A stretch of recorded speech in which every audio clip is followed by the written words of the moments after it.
Hello everyone, this is Yuki. उस healer की condition अचानक बहुत खराब हो गई और उसकी पूरी बॉडी पर डरावने ब्लैक स्पॉट्स आ गए। अपने आखिरी वक्त में उसे बस एक ही इंसान की फिक्र थी, अंशिया। वो बड़े प्यार से उस लड़की के थके हुए चेहरे को देख रहा था। अंशिया का भी वही हाल था, उसकी आंखों से आंसू रुक ही नहीं रहे थे। जाते जाते उसने कहा, अगर अगले जन्म में हम फिर मिले तो मैं हर रोज तुम्हें अपना प्यार जताऊंगा। बस यही कहकर उसने हमेशा के लिए अपनी आंखें बंद कर लीं। अंशिया कई रातों तक बिना सोए उसके पास बैठी रही, प्रे करती रही, जब तक उसके आंसू सूख नहीं गए और गला बैठ नहीं गया। लेकिन अफसोस, वो फिर कभी नहीं उठा। इसके बाद जब पूरे एम्पायर की कैपिटल में प्लेग फैल गया तो फिलिप अचानक ऐसे टपक पड़ा जैसे सब कुछ उसका ही प्लान किया हुआ हो। उसने अपनी लाइट एनर्जी यूज करके उस बीमारी को खत्म कर दिया। लोग और मिनिस्टर्स तो फैन हो गए और बस वो बड़े आराम से एम्पायर का एम्परर बन गया। अगले ही दिन वो गायब हुई गॉडेस अचानक वापस आ गई और अंशिया को गले लगाकर लगातार सॉरी बोलने लगी।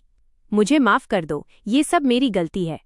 मुझे बिल्कुल आइडिया नहीं था कि रोशे के साथ ऐसा कुछ हो जाएगा।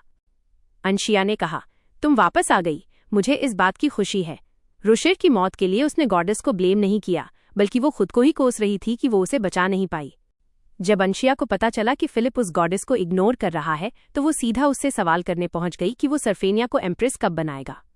फिलिप वहां बड़ा परेशान सा मुंह बनाकर बैठा था। अंशिया ने गुस्से में कहा, सर्फानिया ने तुम्हारे लिए अपना सब कुछ कुर्बान कर दिया, अपनी पूरी लाइट एनर्जी तुम्हें दे दी।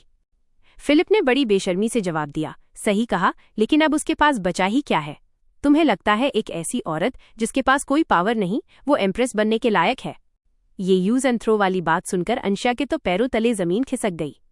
वो चिल्लाई, तुमने उसकी एनर्जी यूज करके एम्परर की सीट ली और अब जब काम निकल गया तो उसे मक्खी की तरह निकालकर फेंक दिया। जरा तमीज से बात करो, मैं अपनी काबिलियत से एम्परर बना हूं। और रही बात एम्प्रेस की, तो मैंने पहले ही चुन लिया है कि वो तुम होगी। ये कहते हुए फिलिप अचानक अंशिया के करीब आया और उसकी कमर में हाथ डाल दिया। मैं सिर्फ तुम्हें पसंद करता हूं और ये सब मैंने सिर्फ तुम्हें पाने के लिए किया है। ये सुनते ही अंशिया ने नफरत से उसका हाथ झटक दिया। तुमने मेरे लिए सर्फानिया का इस्तेमाल किया? क्या तुम इंसान भी हो? इस पर वो चिढ़कर बोला, मैं रोशे से कम किस मामले में हूं? मैं अब लाइट एनर्जी वाला एम्परर हूं। अंशिया ने उसे खरी खोटी सुनाते हुए कहा, उसका नाम अपने मुंह से मत लो। तुम जैसे कचरे की उसके साथ तुलना करने की हिम्मत भी मत करना। सोचिए, पहले तो उसने साजिश रचकर अंशिया के सबसे प्यारे इंसान को मरवा दिया, फिर धोखे से गद्दी हथिया ली और अब उसे अपनी एम्प्रेस बनने के लिए मजबूर कर रहा था। अंशिया के लिए तो ये महल अब बस एक सोने का आलीशान पिंजरा बनकर रह गया था। कुछ समय बाद फिलिप फिर से अंशिया के महल में आ धमका। उसने गुस्से में उससे सीधा सवाल किया, एम्परर बनने के लिए तुमने रोशर को मार डाला और इतने मासूमों की बलि दे दी। तुम्हें क्या लगता है मैं तुम्हें कभी माफ कर दूंगी? फिलिप ने बड़े अजीब लॉजिक के साथ जवाब दिया, इसीलिए तो तुम्हें मुझे चुनना चाहिए। तुम मेरे इतने राज जानती हो, फिर भी मैंने तुम्हें जिंदा छोड़ रखा है। इस बात के लिए तुम्हें मेरा एहसान मानना चाहिए। ये कहते हुए उसने उसे जबरदस्ती अपनी बाहों में भरने की कोशिश की, पर अंशिया ने उसे जोर का धक्का दिया और चिल्लाकर कहा, बाहर निकलो यहां से। वो जाते जाते बोल गया, मैं भी देखता हूं तुम कब तक अड़ी रहती हो, मैं फिर आऊंगा। उसके जाने के बाद वो गुस्से से कांपने लगी और उसे मन ही मन पागल कहने लगी। ठीक उसी वक्त सर्फानिया खिड़की से उड़ती हुई अंदर आई और अंशिया को फिलिप के बारे में कुछ बताने लगी। जब उसे पता चला कि फिलिप ने उसे एम्प्रेस बनाने का अनाउंसमेंट कर दिया है तो सर्फेनिया का दिल पूरी तरह टूट गया। अब उसने वही करने का फैसला किया जो अंशिया ने कहा था। वो फिलिप से अपनी लाइट एनर्जी वापस छीनना चाहती थी। उसने अंशिया से पूछा, क्या तुम मुझे वो लाइट ब्लेसिंग वापस दे सकती हो जो मैंने तुम्हें दी थी? ये सुनकर अंशिया ने मजबूती से उसका हाथ पकड़ा और अपनी आंखें बंद करके वो लाइट ब्लेसिंग वापस गॉडेस को ट्रांसफर कर दी। सर्फेनिया ने उसे दिल से थैंक यू कहा और प्रॉमिस किया कि वो अपनी पावर्स वापस पाकर उसे यहां से जरूर बचा लेगी।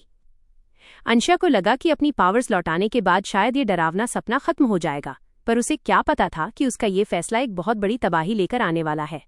तभी अचानक पूरे महल में भीषण आग लग गई। धुएं की वजह से अंशिया का दम घुटने ही वाला था कि फिलिप घबराया हुआ अंदर आया। उसने चिल्लाकर कहा, मेरे साथ चलो, यहाँ रहना डेंजरस है। लेकिन अंशिया को शक था कि ये आग उसी की लगाई हुई है। जब उसने साथ चलने से मना किया तो फिलिप ने उसे गोद में उठाया और जलते हुए महल से बाहर ले आया। उसने उसे एक सेफ लगने वाले दूसरे महल में रखा, पर जाते जाते दरवाजा बाहर से लॉक कर दिया ताकि वो फिर से कैद रहे। अंशिया ने जब आसपास देखा तो समझ आया कि ये तो स्टोन रोड पवेलियन है, जहां रॉयल फैमिली के मरने वालों का रिकॉर्ड रखा जाता है। वहां उसे रोशे का नाम भी लिखा हुआ मिला। वो उसकी याद में पत्थर की उस तख्ती पर सिर रखकर रोने लगी। तभी अचानक उसकी हथेली से एक सुनहरी रोशनी चमकने लगी। उसे लगा कि शायद सर्फेनिया ने अपनी पावर्स वापस पा ली है और उसी का एक हिस्सा उसे बचाने के लिए भेजा है। अचानक उसे सर्फेनिया की आवाज़ आई, मुझे बचाओ। अब अंशिया के पास दुखी होने का वक्त नहीं था, उसे हर हाल में उसे ढूंढना था। उसने अपनी लाइट एनर्जी का इस्तेमाल किया और बंद दरवाज़ा तोड़कर बाहर निकल गई। लेकिन जैसे ही अंशिया बाहर आई, उसके होश उड़ गए क्योंकि फिलिप ने चुपके से उन पत्थरों पर लिखे रिकॉर्ड्स ही बदल दिए थे। उसने अपने सारे काले कारनामे और गुनाह रोशे के नाम मढ़ दिए थे। जब फिलिप ने उसे बाहर देखा तो उसके चेहरे पर चिढ़ साफ दिख रही थी। इससे पहले कि वो कुछ बोलता, अंशिया ने सीधा सवाल दाग दिया कि उसकी हिम्मत कैसे हुई ऐसा करने की। उसने गुस्से में चिल्लाकर कहा कि रोशे का नाम खराब करना बंद करो। हैरानी की बात तो ये थी कि उसने न सिर्फ राजधानी के लोगों को मरवा दिया, बल्कि इस सब का ब्लेम भी अंशिया पर डाल दिया। उसने कहा, ये सब तुम्हारी वजह से हुआ, क्योंकि तुमने उस औरत को अपनी एनर्जी वापस दे दी थी। जब उसे लगा कि इस इंसान से बात करना बेकार है, तो उसने ठंडे लहजे में पूछा कि सर्फेनिया कहाँ है। फिलिप ने बड़ी बेरुखी से कहा, वो मर गई। उसे मारना बहुत मुश्किल था क्योंकि वो एक गॉडेस थी। चाकू और आग से उस पर कोई असर नहीं हो रहा था, इसलिए मुझे बेगुनाह लोगों की बलि देनी पड़ी। आखिरकार जीत मेरी हुई और अब दुनिया की नज़र में रोशे हमेशा के लिए गुनहगार बन जाएगा। अंशिया ने गुस्से में अपनी मुट्ठियां भींच लीं, वो हार मानने वालों में से नहीं थी। उसने अपनी हथेली में जबरदस्त लाइट एनर्जी इकट्ठा की और सीधे फिलिप पर अटैक कर दिया। फिलिप पहले तो उसका मजाक उड़ाने लगा कि इतनी कम पावर से उसका क्या बिगाड़ेगी, लेकिन अगले ही पल उसके चेहरे का रंग उड़ गया। असल में वो अटैक तो बस एक दिखावा था, एक जाल था। उस मौके का फायदा उठाकर अंशिया भागकर वापस स्टोन रोड पवेलियन पहुंच गई। अपनी मौजूदा पावर्स के साथ वो बस इतना ही कर सकती थी कि कम से कम उन रिकॉर्ड्स वाली स्लैब को बचा ले जिसमें रोशे की सच्चाई थी। लेकिन ज्यादा देर नहीं हुई थी कि फिलिप अपनी जादुई ताकत लिए वहां भी पहुंच गया। उसने हंसते हुए कहा, मानना पड़ेगा तुम काफी स्मार्ट हो, वैसे भी मैं इस पत्थर को कब से खत्म करना चाहता था। अंशिया ने अपनी जान की परवाह किए बिना तुरंत उस पत्थर की स्लैब को अपनी बॉडी से कवर कर लिया और चिल्लाकर कहा, मैं तुम्हें कभी कामयाब नहीं होने दूंगी। अगले ही पल फिलिप की हथेलियों से निकली जबरदस्त पावर उसकी तरफ बढ़ी, पर तभी पत्थर पर बने एक प्रोटेक्शन बैरियर ने उस अटैक को रोक दिया। इससे पहले कि वो कुछ समझ पाता, वही पावर पलटकर सीधा उसी पर जा लगी। असल में अंशिया ने अपनी सारी ताकत उस पत्थर को प्रोटेक्ट करने में लगा दी थी, जिसकी वजह से अब उसके अलावा कोई और उसे तबाह नहीं कर सकता था। मजे की बात तो ये थी कि उस पत्थर पर फिलिप के वे सारे गुनाह भी रिकॉर्ड हो गए थे कि कैसे उसने प्लेग का इस्तेमाल करके धोखे से गद्दी हथियाई थी। ये देखकर फिलिप गुस्से से पागल हो गया और दांत पीसते हुए बोला, तुम्हें रोशे इतना पसंद है कि उसकी इज्जत बचाने के लिए अपनी आखिरी सांस तक लड़ रही हो। अंशिया ने उसे जवाब दिया, इस मोड़ पर आकर भी तुम्हें अपनी गलतियों का एहसास नहीं है, यही तुम में और रोशे में सबसे बड़ा फर्क है। लेकिन फिर उसने जो किया उसे देखकर अंशिया का चेहरा उतर गया। फिलिप ने उस पूरी जमीन को ही जलाकर राख कर दिया ताकि वहां कोई कदम भी न रख सके। नई कैपिटल शिफ्ट करने के बाद उसने अंशिया को महल के वेस्ट साइड वाले एक टावर में कैद कर दिया। वहां पहुंचकर उसने उसे धमकी दी, अगर तुमने फिर से भागने की कोशिश की तो तुम्हारे प्यारे भतीजों की जान चली जाएगी, मुझे कोई फर्क नहीं पड़ता। ये सुनकर वो कांप गई और उससे ऐसा न करने की मिन्नतें करने लगी। फिलिप ने टेढ़े अंदाज में कहा, तो फिर सीधे बन के रहो, वरना चुपचाप मेरी बन जाओ। अंशिया ने नफरत से कहा, इससे अच्छा तो तुम मुझे मार ही डालो, आखिर तुम इसमें एक्सपर्ट जो हो। पर वो मुस्कुराकर बोला, तुम अच्छे से जानती हो कि मैं तुम्हें कभी नहीं मारूंगा, क्योंकि मैं सिर्फ तुमसे प्यार करता हूं। एम्प्रेस की सीट अभी भी खाली है, तो अब भागने की कोशिश छोड़ो और मेरी पत्नी बन जाओ। गुस्से से आग बबूला होकर अंशिया ने उसे जोर का धक्का दिया और साफ शब्दों में कह दिया, तुमसे शादी करने से बेहतर है कि मैं मर जाऊं। लेकिन फिलिप को गुस्सा आने के बजाय उसका ये तेज तर्रार अंदाज और भी पसंद आने लगा। वो अब और बर्दाश्त नहीं कर पा रहा था और जमीन पर गिर पड़ा। उसके चेहरे पर वो कमजोरी साफ दिख रही थी जो उसने अब तक दुनिया से छिपा रखी थी। अगले दिन फिलिप अचानक कमरे में घुस आया और पागलों की तरह चिल्लाने लगा, इसका तरीका क्या है? तुम्हें पक्का पता होगा, तुमने उस गॉडेस के साथ मिलकर मुझे नीचा दिखाने का प्लान बनाया है ना? अंशिया को कुछ समझ नहीं आ रहा था कि वो क्या बकवास कर रहा है। उसे लगा कि फिलिप शायद अपना दिमागी संतुलन खो चुका है। असल में उसके 8 बेटे और बेटियां उस गॉडेस के श्राप की वजह से मारे जा चुके थे, लेकिन वो अब भी ये मानने को तैयार नहीं था कि सर्फेनिया ऐसा कुछ कर सकती है। हैरानी की बात तो ये थी कि अपनी गलतियों को छिपाने के लिए वो अपने ही बच्चों को मारने पर उतारू हो गया था, इसलिए अंशिया अब और तमाशा नहीं देख सकती थी। जब वो लालटेन लेकर कालकोठरी की तरफ बढ़ी तो अचानक उसे गॉडेस का मैसेज मिला, मुझे बहुत डर लग रहा है, प्लीज मुझे बचा लो। वो सर्फानिया की आवाज थी। अंशिया ने मन ही मन कहा, तुम कहाँ हो? मैं अभी आती हूँ। तभी उसे एक बच्चे के चीखने की आवाज़ सुनाई दी और उसने फौरन छठे राजकुमार को बचाने का फैसला किया। उसे फील हो रहा था कि फिलिप उस बच्चे पर अपना काला जादू चला रहा है। किस्मत का खेल तो देखिए, जिस गॉडेस को उस विलेन ने फंसाकर हजारों सालों तक आग में जलने की सजा दी थी, उसकी बेस्ट फ्रेंड अंशिया पुनर्जन्म के बाद अपने प्रेमी ब्लेक के साथ मजे से लाइफ एंजॉय कर रही थी। इस बात से जलकर और प्यार की हकीकत दिखाने के लिए गॉडेस ने जबरदस्ती उन दोनों की बॉडी एक्सचेंज कर दी ताकि अंशिया उस बदसूरत चेहरे के साथ ब्लेक के सामने जाए। पिछले जन्म में फिलिप की एक गलती की वजह से अंशिया की बॉडी पूरी तरह बर्बाद हो गई थी। अब जब उसे एहसास हुआ कि उसकी हालत बहुत खराब है तो वो घबरा गया और बोला, तुम्हारी जो भी विश है मुझे बताओ, मैं उसे पूरा करूंगा। पर अंशिया जानती थी कि अब उसका अंत करीब है। अपनी लाइफ के आखिरी पलों में अंशिया ने फिलिप से कुछ पत्थर लाने को कहा। इसके बाद अपनी आखिरी सांसें गिनते हुए उसने अपनी पूरी मैजिक पावर लगा दी ताकि उन पत्थरों पर इन सालों में हुई सारी घटनाओं को रिकॉर्ड कर सके, इस उम्मीद में कि फ्यूचर में कोई न कोई इन छिपे हुए राजों को ढूंढ निकालेगा। जब काम पूरा हो गया तो उसने शांत होकर फिलिप के आने का इंतजार किया और उससे पूछा कि क्या वो अब भी उससे प्यार करता है। उसने जवाब दिया, बिल्कुल, मैंने हमेशा सिर्फ तुमसे ही प्यार किया है। तब अंशिया ने कहा, ठीक है, तो फिर इस पत्थर की स्लैब को एम्परर के महल के सामने रखवा दो। जब उसने उन पत्थरों को गौर से देखा तब उसे एहसास हुआ कि अंशिया ने तो सारा पुराना इतिहास ही रिकॉर्ड कर दिया है, जिसमें उसके किए हुए सारे गुनाह साफ साफ लिखे थे। घबराकर उसने फौरन इन सबूतों को मिटाने के लिए अपना जादू चलाया, लेकिन अंशिया ने अपनी सारी ताकत उस पत्थर में झोंक दी थी, जिसकी वजह से दुनिया में कोई भी उसे तबाह नहीं कर सकता था। अब जब वो इसे मिटा नहीं पाया तो उसने अपनी चाल बदली और बोला, अगर मैं इसे मिटा नहीं सकता तो जो भी इस पत्थर के करीब आएगा उसे अपनी जान से हाथ धोना पड़ेगा। ये कहते हुए उसने उस पत्थर पर डार्क मैजिक किया और उसे एक गहरी झील में फेंक दिया ताकि ये इतिहास हमेशा हमेशा के लिए पानी के नीचे दफन हो जाए। वहीं दूसरी तरफ अंशिया अचानक खून की उल्टियां करते हुए जमीन पर गिर पड़ी। कई जन्मों के चक्कर काटने के बाद वो फिर से इसी मोड़ पर वापस आ गई थी। तभी उसकी आंख खुली और उसे एहसास हुआ कि जो कुछ उसने अभी देखा वो उसके पिछले जन्म की यादें थीं। फिलहाल वो ब्लेक का श्राप खत्म करने के लिए गॉडेस की तलाश में डार्कनेस के दरवाजे यानी गेट ऑफ डार्कनेस के अंदर जा रही थी। वहां उसने देखा कि सरफेनिया धधकती हुई आग की लपटों के बीच घिरी हुई है। अंशिया उसे बचाने के लिए आगे बढ़ी, पर उस भयंकर गर्मी और आग ने उसका रास्ता रोक दिया, जिससे आगे बढ़ना नामुमकिन हो गया। लेकिन हार मानने के बजाय अगले ही पल उसने अपनी पूरी लाइट एनर्जी का इस्तेमाल किया और उस रुकावट को तोड़कर आगे निकल गई। उसने पलक झपकते ही सरफेनिया को कैद करने वाले बैरियर को तोड़ दिया। सरफानिया दौड़कर आई और अंशिया को गले लगा लिया। 1000 साल तक कैद रहने के बाद वो अपने आंसू नहीं रोक पाई और अपनी सारी तकलीफें बताने लगी। तुम इतनी देर से क्यों आई? तुम्हें पता है मैं कब से तुम्हें पुकार रही हूँ। अंशिया ने बड़े दुख के साथ उसे दिलासा दिया और कहा, सॉरी सरफानिया, पर इसमें तुम्हारी कोई गलती नहीं है। ये सब उस फिलिप की वजह से हुआ है। यह सुनकर वो गुस्से में चिल्लाई, मैं उसे मार डालूंगी। अंशिया ने उसे तुरंत बताया कि फिलिप तो पहले ही मर चुका है, लेकिन वो शांत नहीं हुई। मुझे पता है, पर फिलिप के वंशज अभी भी जिंदा हैं और अब तो उसका पुनर्जन्म भी हो चुका है। मैं उन सबको खत्म कर दूंगी ताकि 1000 साल के इस टॉर्चर का बदला ले सकूं। अंशिया ने उसे समझाने की कोशिश की कि उन लोगों को फिलिप ने बहकाया था, तब जाकर उन्होंने तुम्हें सील किया। पर नफरत में अंधी हो चुकी सरफेनिया कुछ भी सुनने को तैयार नहीं थी। उसे इस बात की जलन थी कि मैं यहाँ इतने सालों से तड़प रही हूँ और तुम ब्लेक के साथ मजे से अपनी लाइफ एंजॉय कर रही हो। अब समझ आया, जब से वो तुम्हारी जिंदगी में आया है तुम बदल गई हो। लगता है मुझे पहले उस क्राउन प्रिंस को ही मारना होगा, तभी तुम मेरी साइड आओगी। यह सुनकर अंशिया दंग रह गई। नहीं, ऐसा मत करना, वो मेरा सबसे प्यारा इंसान है, प्लीज ब्लेक को नुकसान मत पहुंचाओ। इस पर वो अपना आपा खो बैठी और चिल्लाई, क्या तुम उस कचरे जैसे प्यार के लिए हमारी दोस्ती को धोखा दोगी?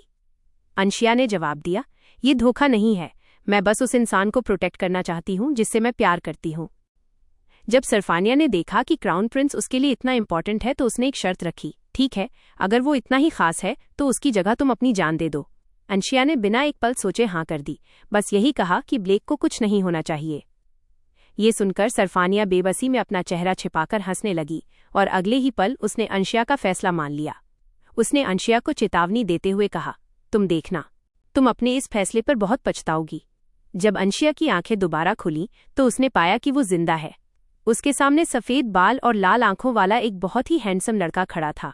वो जानती थी कि ये ब्लेक है, पर ये वाला ब्लेक पहले जैसा नहीं था। हालांकि वो दिखने में बहुत कूल था, लेकिन उसकी पर्सनालिटी अब काफी सीरियस और डरावनी हो चुकी थी। उसने बड़े सलीके से अंशिया का हाल पूछा, क्या तुम ठीक हो? अंशिया ने जवाब देने की कोशिश की, पर उसके मुंह से आवाज ही नहीं निकली।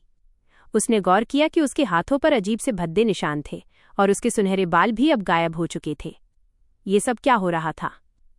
उसका प्यार उसके बिल्कुल सामने था, फिर भी वो खुद को पहचान नहीं पा रही थी, क्योंकि गॉडेस ने जबरदस्ती उनकी आत्माओं को आपस में बदल दिया था और उसका चेहरा भी पूरी तरह बिगाड़ दिया था। वो छोटा सा रोतलू बच्चा अब एक लंबा और बेहद अट्रैक्टिव क्राउन प्रिंस बन चुका था। अंशिया बहुत कंफ्यूज थी कि आखिर वो सरफानिया की बॉडी में कैसे आ गई। तभी पास खड़े एक ऑफिसर ने कहा, प्रिंस, अब हमें निकलना चाहिए। उनकी बातों से पता चला कि पूरे 7 साल बीत चुके हैं।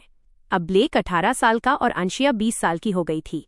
इन 7 सालों में ब्लेक ने एक पल के लिए भी अंशिया को ढूंढना बंद नहीं किया था। एडविन ने उसे समझाने की कोशिश की, अब आपको ये सब छोड़ देना चाहिए। क्राउन प्रिंस की वाइफ भी यही चाहती होंगी कि आप। अभी बात पूरी भी नहीं हुई थी कि ब्लेक ने अपनी तलवार उसकी गर्दन पर टिका दी और ठंडे लहजे में वार्निंग दी कि दोबारा ऐसी फालतू बात मत करना। तभी अंशिया ने अपने छोटे हाथों से ब्लेक की पीठ को थपथपाया और मना करने के इशारे में अपना सिर हिलाया। उसका मतलब साफ था, चाहे कितना भी गुस्सा क्यों ना हो, उसे एडविन के साथ ऐसा बर्ताव नहीं करना चाहिए। ब्लेक ने बड़े ही शक भरी नजरों से उसे देखा और गहरी सोच में डूब गया। इस अजनबी लड़की की अजीब हरकतों ने ब्लेक को सोच में डाल दिया। अगले ही पल उसने अचानक उसका हाथ पकड़ा और उसे अपने करीब खींच लिया ताकि उसके चेहरे को गौर से देख सके। ऐसा लग रहा था जैसे वो उसके चेहरे में कुछ ढूंढने की कोशिश कर रहा हो। उसके असिस्टेंट ने टोका, प्रिंस, ये बस एक मामूली औरत है जिसे कुछ नहीं पता। ब्लेक ने जवाब दिया, मुझे पता है, मैं बस इससे कुछ बात करना चाहता हूँ।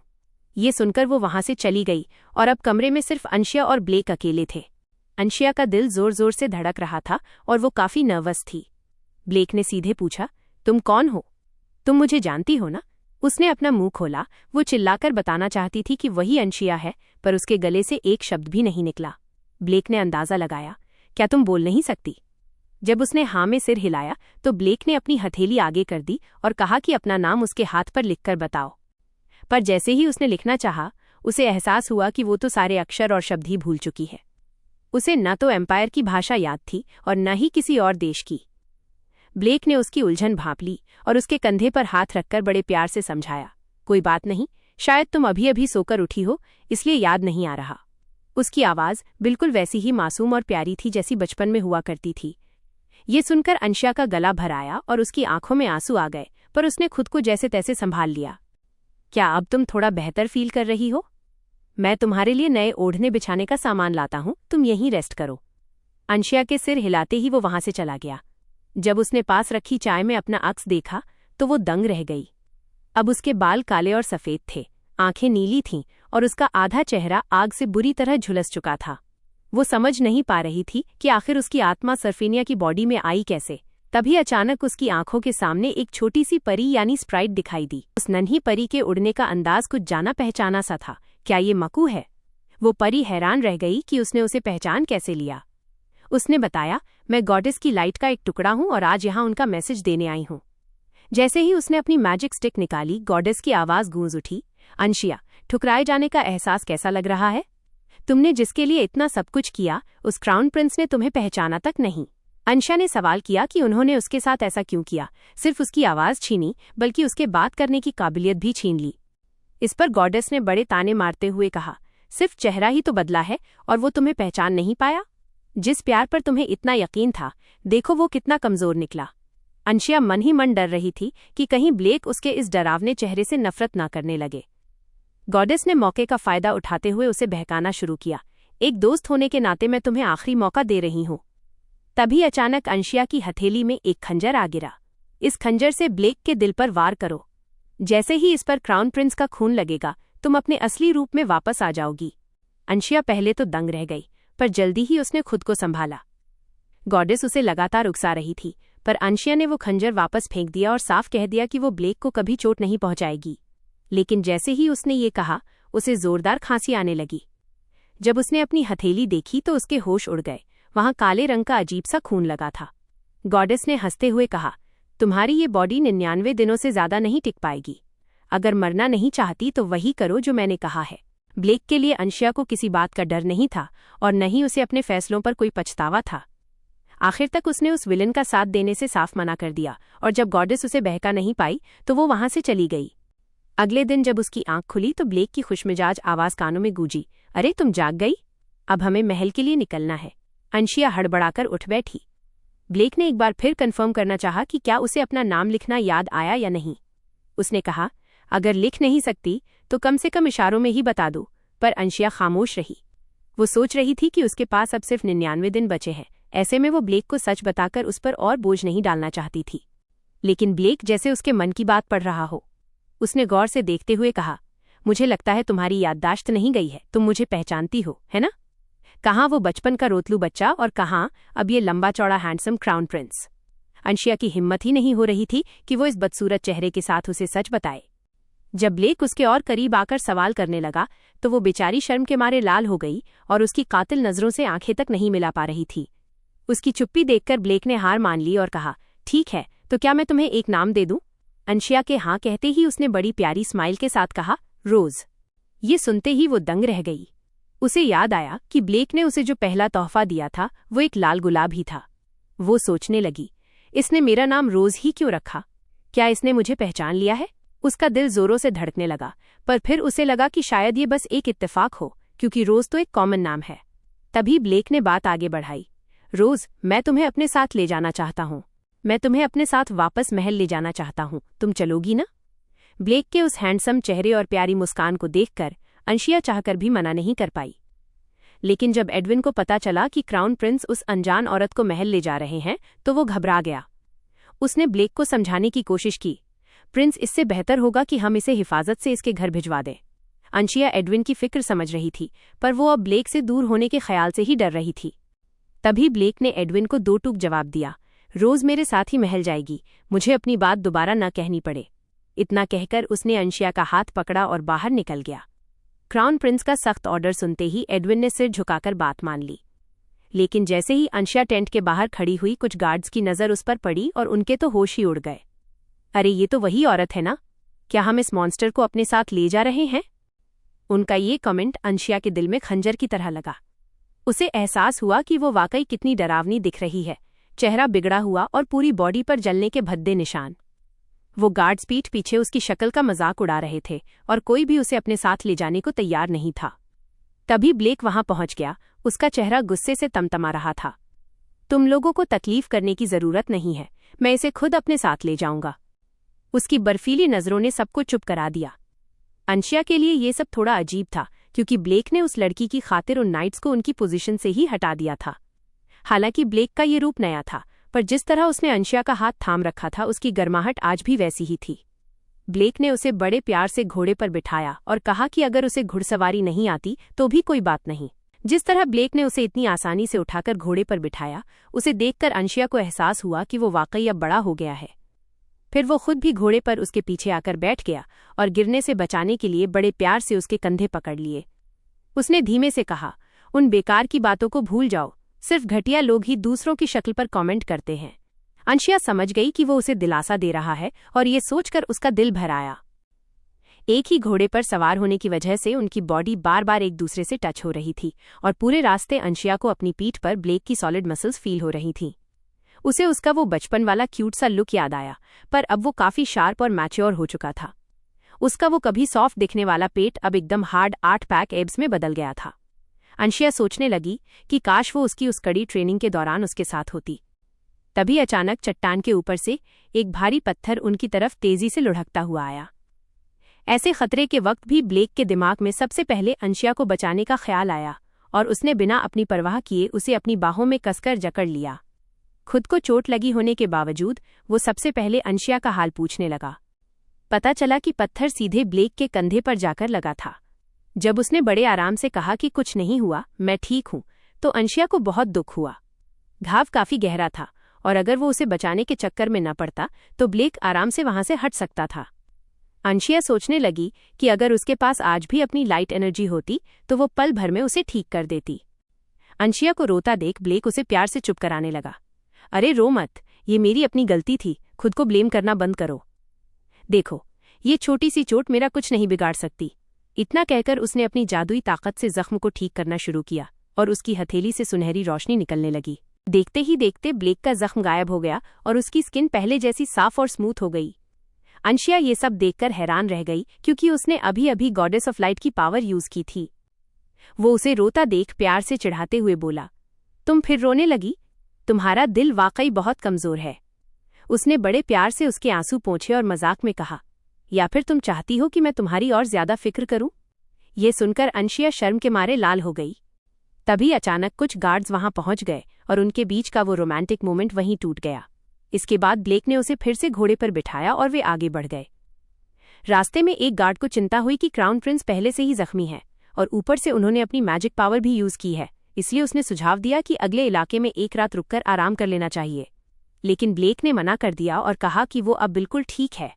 तभी उस स्मार्ट गार्ड ने पासा पलटा और अंशिया की तरफ इशारा करते हुए पूछा, रोज मिस भी काफी थक गई होंगी, है ना? ये सुनते ही ब्लेक फौरन फिक्रमंद हो गया और उससे पूछने लगा कि क्या वो थक गई है। गार्ड की उम्मीद भरी नजरों को देखकर उसने हाँ में सिर हिला दिया, जिसके बाद ब्लेक ने वहीं रुकने का ऑर्डर दे दिया। मंदिर पहुंचने के बाद अंशिया को कॉरिडोर के आखिरी छोर पर एक कमरा दिया गया। उसे लगा कि शायद ये कमरा ब्लेक के कमरे से काफी दूर है और वो उसकी सेहत को लेकर थोड़ी टेंशन में थी। तभी अचानक दरवाजे पर दस्तक हुई और देखा तो सामने ब्लेक खड़ा था। अंदर आते ही उसने सबसे पहले उसका हाल पूछा कि कहीं उसे कोई तकलीफ तो नहीं है।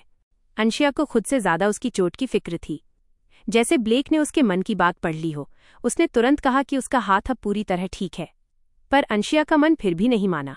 उसे डर था कि कहीं मैजिक पावर ने सही से काम न किया हो।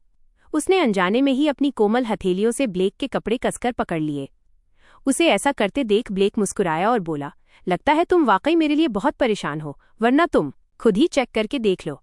ये सुनकर उसने हाँ में सिर हिलाया, लेकिन अगले ही पल उसने मजे लेते हुए कहा, वैसे तुम सिर्फ चेक करना चाहते हो या मेरे कपड़े उतारने का प्लान है? ये सुनते ही अंशिया का चेहरा शर्म से एकदम लाल हो गया। यार, यह इंसान हमेशा उसे जानबूझकर टीज क्यों करता रहता है? वो तो बस ये कंफर्म करना चाहता था कि उसे कोई चोट तो नहीं लगी। अंशिया की ऐसी नर्वस और क्यूट हालत देखकर वो अपनी हंसी नहीं रोक पाया। फिर उसने अपनी स्लीव्स ऊपर की और अपने स्ट्रॉन्ग मस्कुलर आर्म्स उसके सामने कर दिए। अंशिया ने बड़े ध्यान से एक एक जगह चेक की। सच में चोट का एक निशान भी नहीं था।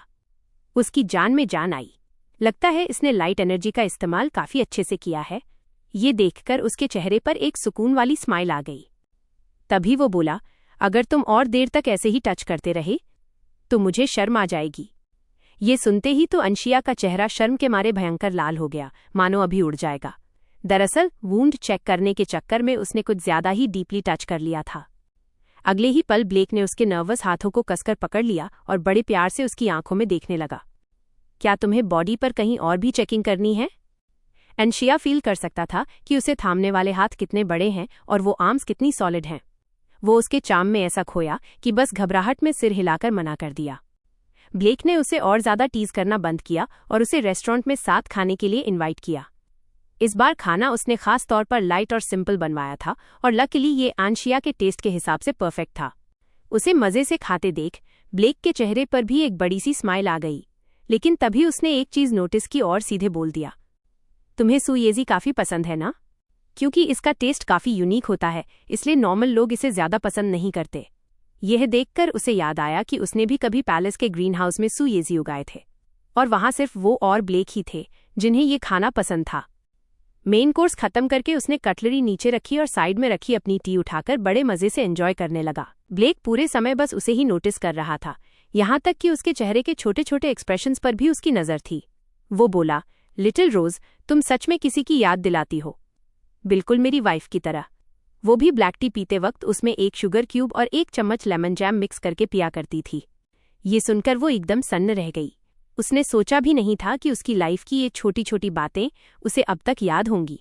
इसी बीच न जाने कब वो चुपचाप उसके पास आ गया और उसकी कुर्सी का सहारा लेकर थोड़ा झुकते हुए पूछा, मैं तुमसे एक बार फिर पूछ रहा हूँ, क्या तुम मुझे जानती हो? सच तो ये है कि भले ही उसका प्यार अब एक बदसूरत शक्ल में बदल चुका था, फिर भी ब्लेक ने पहली नज़र में ही अंशिया को पहचान लिया था। पर जब भी वो उसे सच बताना चाहती, कोई रहस्यमयी ताकत उसका गला घोंट देती थी। वो और करीब आते हुए सवाल करने लगा, तुम मुझे जानती हो, है ना? उस वक्त तुमने मुझे ब्लेक कहकर बुलाया था। अंशिया को खामोश देखकर उसने बड़े प्यार से उसका चेहरा अपने हाथों में लिया। वो बस उसके मुंह से सच सुनना चाहता था। मेरी आंखों में देखो और जवाब दो, आखिर तुम हो कौन? उस पल उसे एहसास हुआ कि ब्लेक पिछले कुछ दिनों से उसके साथ इतना अच्छा व्यवहार क्यों कर रहा था। वो उस पर तरस नहीं खा रहा था, बल्कि उसे शुरू से पता था कि यही अंशिया है। भले ही उसका चेहरा बदल गया हो, वो बदसूरत हो गई हो, उसकी आवाज चली गई हो या उसकी लाइट एनर्जी खत्म हो गई हो, उसने फिर भी उसे पहचान ही लिया। ब्लेक ने उसे हिम्मत देते हुए कहा, तुम बोलकर बताओ, अगर आवाज नहीं निकल रही तो भी कोई बात नहीं। उसने कुछ देर सोचा और फाइनली उसे सब सच बताने का फैसला किया। पर जैसे ही उसने बोलने की कोशिश की, एक भयानक हादसा हो गया। अचानक उसके शरीर में एक जानलेवा दर्द उठा और अगले ही पल वो बेहोश होकर गिर पड़ी। यह देख ब्लेक ने फुर्ती से उसे अपनी बाहों में थाम लिया। उसके चेहरे पर साफ घबराहट थी। चेकिंग के बाद पता चला कि वो बस कमजोरी की वजह से बेहोश हुई थी, शरीर में और कोई दिक्कत नहीं थी। ब्लेक को समझ नहीं आ रहा था कि वो इतनी कमजोर कैसे हो गई। उसने बड़े प्यार से उसका हाथ थाम लिया। तभी अंशिया को होश आ गया। ब्लेक ने फौरन उसकी तबीयत पूछी और जब तसल्ली हो गई कि वो ठीक है, तब जाकर उसकी जान में जान आई। उसने बड़े प्यार से उसके गालों को सहलाया, मानो कह रहा हो कि शुक्र है तुम सही सलामत हो। बेहोशी के दौरान भी अंशिया उसकी फिक्र और गर्माहट को महसूस कर पा रही थी। अगले दिन ब्लेक महान पुजारी के पास गया और उनसे पुराने जलने के निशानों को ठीक करने का तरीका पूछा।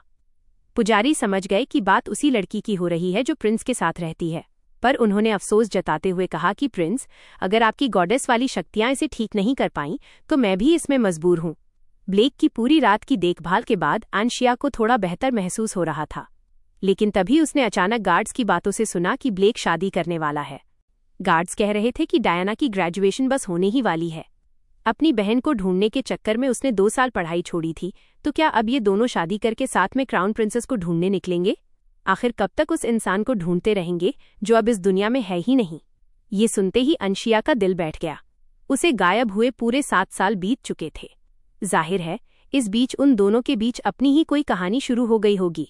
आखिर में शायद वो डायना से ही शादी कर ले, या हो सकता है ब्लेक की कोई नई लवर हो। आखिर वो अब काफी बड़ा हो चुका है। और तभी वो उसके पीछे, वो अभी इन उलझनों में खोया ही था कि तभी ब्लेक मुस्कुराते हुए उसके पास आया।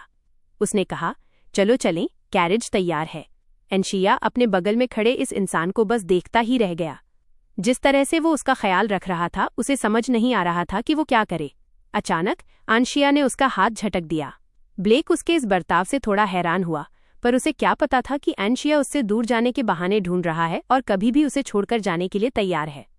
अगले ही पल ब्लेक ने फिर से उसका हाथ थाम लिया और बड़ी मोहब्बत से उसकी तरफ देखने लगा, जैसे उसके दिल में उसके सिवा कोई और हो ही नहीं सकता।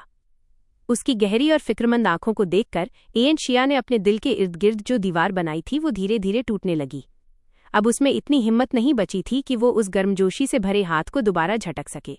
चेहरा बिगड़ने के बावजूद अंशिया हर पल ब्लेक से दूर जाने की सोच रहा था, लेकिन सामने वाला बंदा भी कम नहीं था। उसने एक नज़र में ही उसका मन पढ़ लिया। उसे उसके बिगड़े हुए चेहरे से कोई चिढ़ नहीं थी। जैसे ही दोनों कैरेज में बैठे, ब्लेक ने नोटिस किया कि अंशिया की हालत कुछ ठीक नहीं है।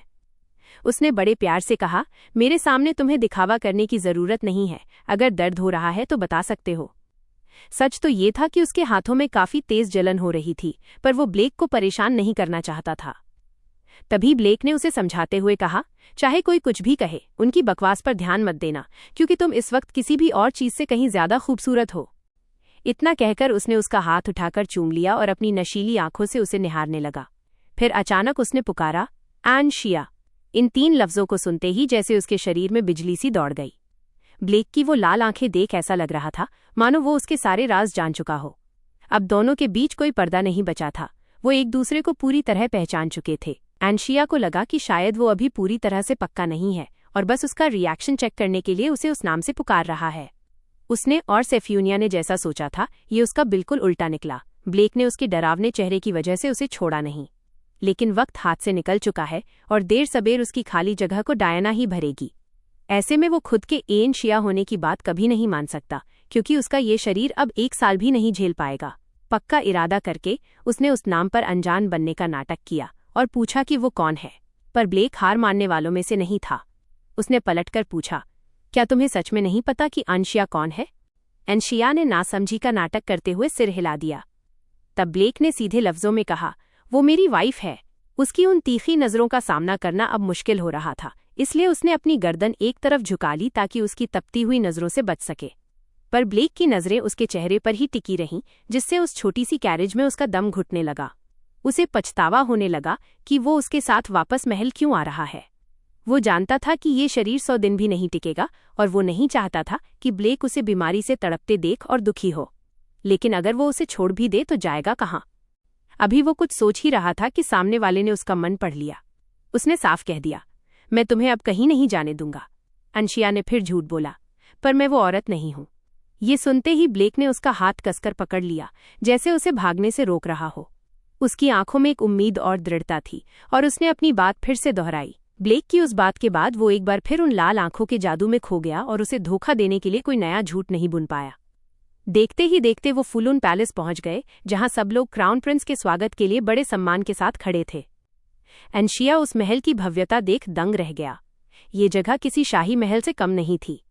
ब्लेक के बारे में उसकी सोच फिर से बदल गई। आखिर वो वेस्ट एम्पायर का इकलौता वारिस जो था। नीचे उतरते ही ब्लेक ने फौरन उसका हाथ थामा और एक प्यारी सी मुस्कान के साथ उसे सहारा दिया। फिर दोनों साथ मिलकर महल की ओर बढ़े। यही वो जगह थी जहां वापस आने के सपने वो हमेशा से देखता था, पर अब सवाल ये था कि वो आगे क्या करेगा। वो खूबसूरत और चमकती हुई क्राउन प्रिंसेस आज एक बदसूरत इंसान बन चुकी थी, जिससे हर कोई नफरत करता है। बस एक ब्लेक ही था जो उसके साथ आज भी पहले जैसा ही मेहरबान था। यहाँ तक कि उसके रहने का कमरा भी पिछले 7 सालों से बिल्कुल वैसा ही रखा गया था जैसा वो छोड़कर गया था। उसे ये देखकर हैरानी भी हुई और अच्छा भी लगा कि भले ही उसका चेहरा, आवाज और यहाँ तक कि लाइट एनर्जी भी खत्म हो गई थी, पर ब्लेक के साथ होने पर उसे लगा जैसे कुछ बदला ही नहीं है। तभी अचानक एक छोटी सी एल्फ सामने आई जो दरअसल गॉडेस की संदेशवाहक थी। शिया को अपना चेहरा इतना भी बुरा नहीं लग रहा था, बस कुछ दाग ही तो थे, लेकिन गॉडेस को लगा कि वो बस अपनी जिद पर अड़ा है। उसने ताना मारते हुए कहा, क्या तुम सच में अपने उस पुराने खूबसूरत शरीर में वापस नहीं जाना चाहते? सिर्फ इसलिए क्योंकि क्राउन प्रिंस ने तुम्हें थोड़ी सी हमदर्दी क्या दिखा दी? तुम तो इमोशनल होकर बह ही गए। आखिरकार वो भी तुम्हें छोड़कर किसी और औरत से शादी कर ही लेगा। उसे तुम्हारी इस बदसूरत शक्ल से नफरत हो गई होगी। एनशिया को पूरा भरोसा था कि ब्लेक ऐसा इंसान नहीं है, पर सामने से आवाज आई, खुद को धोखा देना बंद करो, इंसान बदल जाते हैं। क्या फिलिप ने भी मुझे जलने और बदसूरत होने के बाद नहीं छोड़ दिया था? ये सुनकर अंशिया हैरान रह गया। क्या वो भूल गई कि फिलिप ने उसे सिर्फ गॉडेस की पावर पाने के लिए इस्तेमाल किया था, न कि जलने की वजह से छोड़ा था? इतनी लंबी चौड़ी बातें बनाने के बाद गॉडेस ने अपना असली मकसद बताया। एक दोस्त के नाते मैं तुम्हें आखिरी मौका दे रही हूँ। जाओ और क्राउन प्रिंस को जान से मार दो, इस घटिया एम्पायर को तहस नहस कर दो, फिर सिर्फ हम दोनों ही जिंदा बचेंगे। अंशिया ने गुस्से में तुरंत मना कर दिया। ये मुमकिन ही नहीं था। लोगों की जान बहुत कीमती होती है और वो सिर्फ अपने लिए सबको कुर्बान नहीं कर सकता था। इस पर गॉडेस ने उसका मजाक उड़ाते हुए कहा, तुम पागल हो। जब मैं क्राउन प्रिंस को मार दूंगी तब तुम घुटनों पर बैठकर मुझसे अपना पुराना चेहरा वापस मांगोगे। इतना कहकर वो गायब हो गई। तभी ब्लेक अंदर आया और उसे खाने के लिए चलने को कहा। अंशिया ने खोए खोए अंदाज में अपना हाथ उसके हाथ में दे दिया। उसके मन में बस यही डर था कि सेफ्यूनिया अब ब्लेक के साथ क्या करेगी, पर वो इस गर्मजोशी भरे हाथ को छोड़ना नहीं चाहता था और न ही इस प्यारी मुस्कान को खोना चाहता था। भले ही उसके पास ज्यादा वक्त न बचा हो, पर वो उसकी हिफाजत जरूर करेगा। सेफ्यूनिया की धमकी की वजह से उसने कुछ समय महल में ही रुकने का फैसला किया। जब भी ब्लेक फ्री होता वो उसके पास आता, उसे शब्द पहचानना सिखाता और कहानियां पढ़कर सुनाता। एनशिया ने कागज पर बस अपना नाम ही लिखा था कि ब्लेक उसकी तारीफों के पुल बांधने लगा। वाह, तुमने तो बहुत कमाल का लिखा है, उसने सोचा। 7 साल पहले वो उसे सिखाता था और आज वक्त देखो कैसे बदल गया है। खैर, तारीफ सुनना किसे अच्छा नहीं लगता। एक दिन ब्लेक बड़े मिस्टीरियस अंदाज में उसे एक जगह ले जाने की बात कहता है। जब दोनों कैरेज में बैठ जाते हैं तब उसे पता चलता है कि वो एमरी पैलेस जा रहे हैं। ये सुनते ही वो सुन रह गया, क्योंकि यही वो जगह थी जहां उसने और ब्लेक ने अपना बचपन साथ बिताया था। पुरानी खुशियों भरी यादें किसी फिल्म की तरह उसके दिमाग में घूमने लगीं, यहाँ तक कि उनके पहले किस का मंजर भी उसकी आंखों के सामने आ गया। वो पूछना चाहता था कि उसे वहां क्यों ले जाया जा रहा है, पर उसकी उम्मीदों से भरी आंखों को देखकर कुछ कह नहीं पाया। वहां पहुंचकर दोनों साथ खड़े होकर यादों से भरे उस पैलेस को देखने लगे। वो भी सच में एक बार यहाँ फिर से आना चाहता था। तभी ब्लेक बोला, ये जगह सिर्फ मेरे और अंशिया की दुनिया है। क्या तुम्हें पता है मैं तुम्हें यहाँ क्यों लाया हूँ? अचानक उसने मुड़कर बड़े प्यार से उसका चेहरा अपने हाथों में थाम लिया, जिससे उसकी धड़कनें तेज हो गईं और वो शर्म से लाल हो गया। ब्लेक ने आगे कहा, मुझे पहली बार एहसास हुआ कि मैं लिप रीडिंग भी कर सकता हूँ, लेकिन मैं सिर्फ तुम्हारे होठों की भाषा समझ पाता हूँ। तुम्हारे बोलने का तरीका और तुम्हारी आदतें बिल्कुल मेरी वाइफ जैसी हैं। इसीलिए मैं समझ पाया। मेरा हर एहसास मुझे चिल्ला चिल्लाकर कह रहा है कि तुम ही अंशिया हो। अंशिया, तुम ही हो ना? मैं भीख मांगता हूँ, प्लीज मुझसे सच कह दो। उसकी गिड़गिड़ाती और उम्मीद भरी आंखों को देखकर एनशिया ने ठान लिया कि वो उसे सब सच बता देगा। पर जैसे ही उसने अपना मुंह खोला, एक आवाज ने उसे बीच में ही रोक दिया। यहाँ बिना इजाजत घूमना मना है, क्राउन प्रिंसेस। सामने एक सुनहरे बालों और हरी आंखों वाली औरत खड़ी थी। जिस पल उसने अपनी पहचान बताने का फैसला किया था, ठीक उसी वक्त एक दूसरी अंशिया सामने आ खड़ी हुई। उसे लगा जैसे उसके पैरों तले जमीन खिसक गई हो। आखिर ये सब क्या चक्कर है? वो औरत दिखने में बिल्कुल वैसी ही थी जैसी अंशिया शरीर बदलने से पहले हुआ करती थी। ये देखकर ब्लेक एकदम सन्न रह गया और उलझन में पड़ गया कि आखिर इन दोनों में से असली अंशिया कौन है और कौन नकली। जब चारों के बीच ये तनाव बढ़ रहा था, तभी एक गार्ड ने आकर खबर दी कि सम्राट ने क्राउन प्रिंस को याद किया है। स्टडी रूम के अंदर सम्राट ने मुस्कुराते हुए अपने बेटे से कहा कि अंशिया वापस आ गई है और सुना है कि वो तुमसे मिलने गई थी। अभी उनकी बात पूरी भी नहीं हुई थी कि वही औरत अंदर आई और ब्लेक को प्रिंस, मैं वापस आ गई हूं कहकर विश किया। पर उसने कोई जवाब नहीं दिया, बस शक भरी नजरों से उसे ऊपर से नीचे तक देखने लगा। उसे यकीन नहीं हो रहा था कि अगर अंशिया बड़ी होती तो क्या वो सच में ऐसी ही दिखती। दरअसल अंशिया के गायब होने के बाद से कई नकली लड़कियां खुद को प्रिंसेस बताकर आ चुकी थीं। उन सबके बाल सुनहरे और आंखें हरी थीं, पर बाकी सब कुछ अलग था।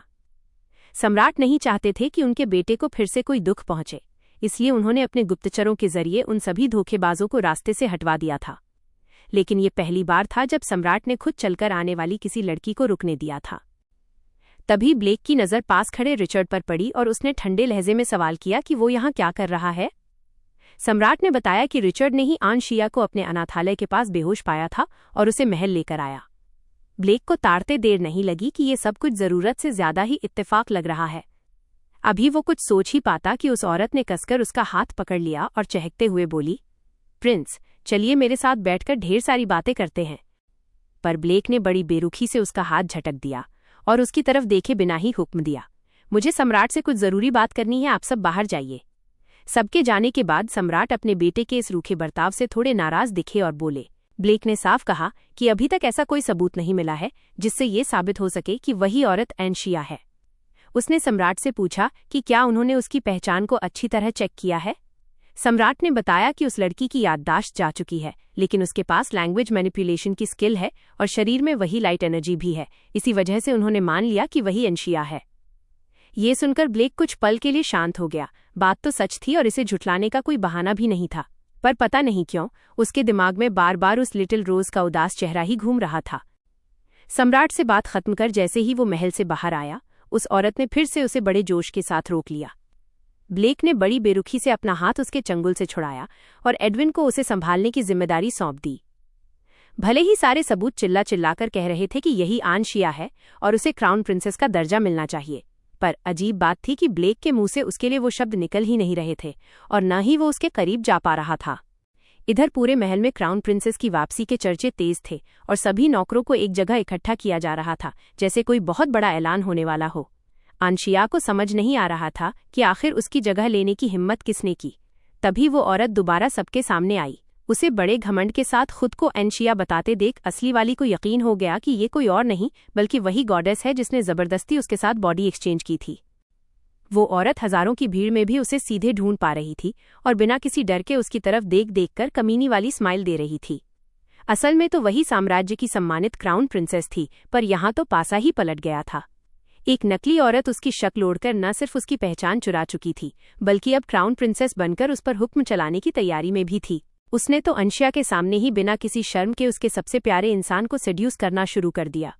अब सबसे बड़ा सवाल ये था कि क्या ब्लेक पहचान पाएगा कि इन दोनों में से असली अंशिया कौन है।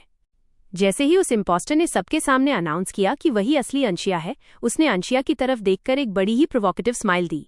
उसी पल अंशिया समझ गई कि ये और कोई नहीं बल्कि वही गॉडेस है जिसने जबरदस्ती उसके साथ बॉडी स्वैप किया था। तभी उसने पैलेस का टूर करने की डिमांड रख दी। पास खड़ी एक मेड ने तुरंत कहा, मैं आपको टूर करवा देती हूँ, लेकिन वो बोली, नहीं, मैं चाहती हूँ कि ये व्हाइट हेयर वाली लड़की मुझे टूर करवाए। सब शॉक हो गए। मेड ने सफाई देते हुए कहा कि रोज कोई मेड नहीं बल्कि प्रिंस की गेस्ट है, लेकिन वह इम्पोस्टर बड़े एरोगेंट टोन में अड़ गई। क्या बात है? मेरे अचानक वापस आने से तुम लोग मुझे इग्नोर कर रहे हो क्या? मैं क्राउन प्रिंसेस हूँ, क्या मेरा ये छोटा सा ऑर्डर मानना इतना मुश्किल है? यह सुनते ही अंशिया ने बिना किसी एक्सप्रेशन के हाथ उठाया और लिखने के लिए पेन मांगा। उसने पेपर पर कुछ लिखा और मेड ने वो मैसेज सबको पढ़कर सुनाया कि रोज आपकी रिक्वेस्ट मानने के लिए तैयार है।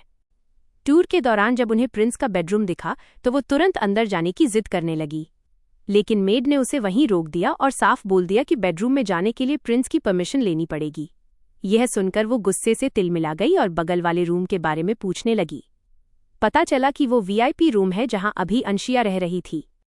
बिना किसी मैनर्स के उसने धक्का देकर दरवाजा खोल दिया और फिर पलटकर बड़ी ही फेक स्माइल के साथ रूम की ओनर से पूछा, क्या मैं अंदर आकर देख सकती हूँ? अब सिचुएशन ही ऐसी थी कि अंशिया को मजबूरन हाँ में सर हिलाना पड़ा।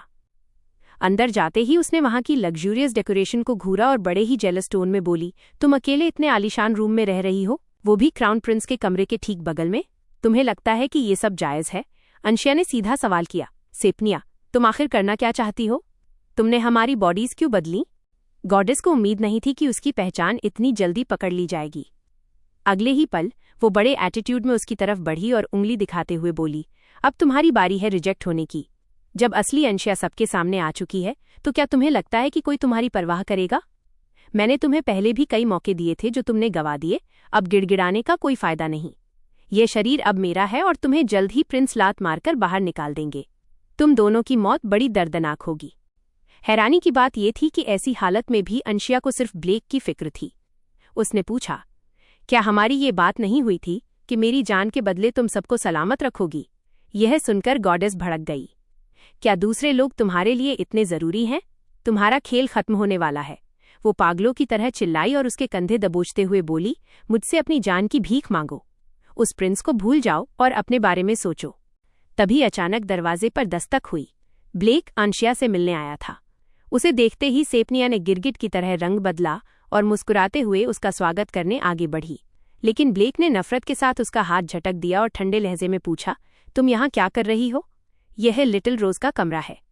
उसने झूठ बोल दिया कि उसे रोज ने ही इनवाइट किया था क्योंकि वो उसका कमरा देखना चाहती थी। ब्लेक ने सीधे शब्दों में कहा, तो फिर तुम्हें सेपा पैलेस जाना चाहिए। अंशिया अक्सर वहीं रहा करती थी। अगर तुम्हारी याददाश्त सच में चली गई है तो वहां जाने से शायद तुम्हें कुछ याद आ जाए। इस पर वो चिपकते हुए बोली, तो फिर प्रिंस आप मुझे छोड़ने चलिए। मैं किसी नाइट के साथ नहीं जाना चाहती। मुझे वो डरावनी बातें याद आ जाती हैं जब मैं गेट ऑफ डार्कनेस में गिरी थी। वहां चारों तरफ बस अंधेरा ही अंधेरा था। प्रिंस, मुझे बहुत डर लग रहा है। ये सुनते ही ब्लेक एक पल के लिए ठिठक गया और उसके चेहरे पर दर्द के भाव आ गए, क्योंकि गेट ऑफ डार्कनेस की वो काली यादें असल में उसकी अपनी थीं। उसने एक बार फिर चिपकने की कोशिश कर रहे उसके हाथों को झटक दिया, लेकिन फिर उसे छोड़ने जाने के लिए मान गया। वो खुशी से चहकते हुए बोली, थैंक यू प्रिंस। लेकिन जैसे ही वो मुड़ी, पल भर में उसके चेहरे के एक्सप्रेशन बदल गए। उसने पीछे खड़ी अंशिया की तरफ देखकर एक शैतानी मुस्कान दी, जैसे कह रही हो कि वो जीत गई है। ये देख अंशिया का दिल बैठ गया और वो अलर्ट हो गई। अपने सबसे प्यारे इंसान को बचाने के लिए उसने फैसला किया कि वो इस इम्पोस्टर का पर्दाफाश करके रहेगी। जब उसे पता चला कि वो नकली अंशिया और रिचर्ड आपस में मिले हुए हैं तो उसे यकीन हो गया कि अब ब्लेक की जान खतरे में है। वो इसे यूं ही नहीं छोड़ सकती थी। उनकी साजिश को नाकाम करने और ब्लेक को सुरक्षित रखने के लिए उसने अपनी असली पहचान बताने की ठान ली।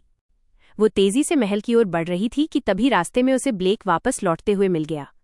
उसे देखते ही ब्लेक फिक्र के साथ बोला, इतनी ठंड में तुम बाहर क्या कर रही हो? ऐसा लग रहा है जैसे तुम जल्दी में मेरा पीछा करते हुए आई हो। क्या तुम्हें मुझसे कुछ कहना है? ये कहते हुए उसने बड़े प्यार से उसका चेहरा सहलाया। अंशिया ने हिम्मत जुटाई और उसका बड़ा सा हाथ अपने दोनों हाथों में थामकर सर हिलाया। उसने अपना मुंह खोला और जैसे ही ब्लेक को बताने वाली थी कि वही असली अंशिया है, तभी कुछ अजीब हुआ। वो शब्द उसके गले से बाहर ही नहीं निकल पा रहे थे। उसे ऐसा महसूस हुआ जैसे किसी अदृश्य हाथ ने उसका गला घोंट दिया हो और उसका पूरा शरीर सुन्न पड़ गया हो। अगले ही पल वो सीधा ब्लेक की बाहों में बेहोश होकर गिर पड़ी। ब्लेक बुरी तरह घबरा गया। उसे समझ नहीं आ रहा था कि अचानक क्या हुआ। उसने बिना देर किए बेहोश अंशिया को गोद में उठाया और उसे रूम की तरफ ले भागा। बेहोशी की हालत में भी वो सच बोलने की कोशिश कर रही थी, लेकिन वो जितना जोर लगाती उसके गले पर दबाव उतना ही बढ़ता जाता। जब उसकी आंखें खुलीं तो सामने ब्लेक खड़ा था, जिसकी आंखों में साफ फिक्र दिख रही थी। उसने बड़े प्यार से कहा, शायद तुम आज बाहर घूमकर बहुत थक गई हो, तुम्हें आराम करना चाहिए। अंशिया ने खुद को संभालते हुए उठने की कोशिश की और कहा कि वो ठीक है। तभी उसे एहसास हुआ कि जब भी वो अपनी पहचान बताने की कोशिश करती है, उसका शरीर पत्थर की तरह सख्त हो जाता है। साफ था कि सेपनिया ने सच छुपाने के लिए उस पर कोई जादुई पाबंदी या बन लगा दिया था। लेकिन उसने हार नहीं मानी। उसने सोचा कि अगर बोल नहीं सकती तो लिखकर ब्लेक को सब बता देगी। पर हैरानी की बात तो ये थी कि वो एक शब्द भी याद नहीं कर पा रही थी। सेपेनिया ने न सिर्फ उसकी आवाज़ बल्कि उसकी भाषा की समझ भी छीन ली थी। वो सोच में पड़ गई कि आखिर वो उसका शरीर इस्तेमाल करके करना क्या चाहती है। तभी ब्लेक ने उसकी घबराहट नोटिस की। जब उसे पता चला कि वो लिखना भूल गई है तो उसने बड़े प्यार से उसे दिलासा दिया, कोई बात नहीं, शायद मैंने ही तुम्हें ठीक से नहीं सिखाया। तुम धीरे धीरे सब सीख जाओगी, इसलिए परेशान मत हो। लेकिन अंशिया जानती थी कि अगर उसने लिखना सीख भी लिया तो भी वो पाबंदी नहीं हटेगी और न ही वो सच बता पाएगी। अगर ऐसा ही चलता रहा तो ब्लेक बड़ी मुसीबत में फंस जाएगा। यही सोचकर वो और ज्यादा परेशान हो गई और उसकी आंखों से आंसू छलक पड़े। उसे रोता देख ब्लेक मुस्कुराते हुए उसे चिढ़ाने लगा, तुम तो बिल्कुल एक छोटे बच्चे जैसी हो, इतनी जल्दी रोने लगती हो। मेरा बेबी तो बड़ा कुकू रोतलू है। यह कहते हुए उसने हाथ बढ़ाकर उसके आंसू पोंछे। एक बच्चे की तरह दुलारे जाने पर उसका चेहरा शर्म से लाल हो गया। आखिरकार उसके सब्र का बांध टूट गया और वो चिल्लाकर बोली, मैं आपसे पूरे 2 साल बड़ी हूं। ये बोलते ही उसे एहसास हुआ कि उम्र बताने पर कोई पाबंदी नहीं है, वो ये सच बोल सकती है। लेकिन ब्लेक के पास इस बात का कोई जवाब नहीं था। यह सुनकर ब्लेक के चेहरे पर एक अलग ही खुशी और हैरानी आ गई। अरे, तो तुम मुझसे 2 साल बड़ी हो? क्योंकि असल में अंशिया भी उससे उम्र में 2 साल बड़ी ही थी। मेरी छोटी रोज, अब रोना बंद करो, सब ठीक हो जाएगा। ये सुनकर उसने सिर हिलाया और उसे अंदर से काफी सुकून महसूस हुआ। अगले दिन उसने खुद को पूरी तरह संभालने और लड़ने का फैसला किया। उसे किसी भी तरह सबको ये बताना ही था कि सेपेनिया एक इम्पोस्टर है और वही असली अंशिया है। हमेशा सादे कपड़ों में रहने वाली उस लड़की ने आज पहली बार खुद को बहुत ही शानदार तरीके से ग्रूम किया। उसके बर्फीले सफ़ेद बालों के साथ वो नीले रंग की गॉर्जियस ड्रेस और मैचिंग ज्वेलरी उस पर कमाल लग रही थी। उसका वो एलिगेंट अंदाज और कॉन्फिडेंस एकदम परफेक्ट था। जैसे ही रोज सबको सामने से आती दिखी, हर कोई उसे देखकर दंग रह गया। लोगों को पहली बार एहसास हुआ कि वो इतनी ग्रेसफुल और खूबसूरत भी हो सकती है। उसका ये वाइब और अंदाज बिल्कुल वैसा ही था जैसा कभी उनकी क्राउन प्रिंसेस का हुआ करता था। अगर वीडियो पसंद आए तो लाइक करके सपोर्ट दिखा देना।